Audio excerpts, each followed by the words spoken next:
ओम साई राम।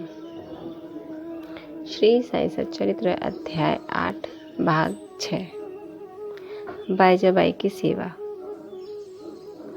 ताते कोते की माता, जिनका नाम बाईजाबाई था, दोपहर के समय एक टोकरी में रोटी और साग लेकर जंगल को जाया करती थी। वे जंगल में कोसों दूर जाती और बाबा को ढूंढकर उनके चरण पकड़ती थी।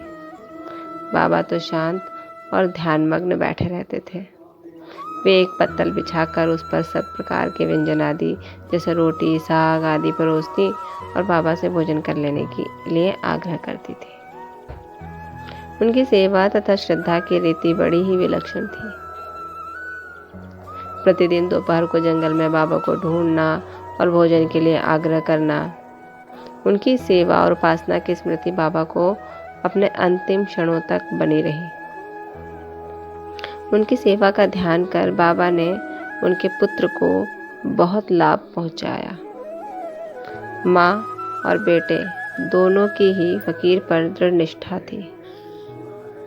उन्होंने बाबा को सदैव ईश्वर के समान ही पूजा। बाबा उनसे कभी कभी कहा करते थे कि फकीरी ही सच्ची अमीरी है, उसका कोई अंत नहीं।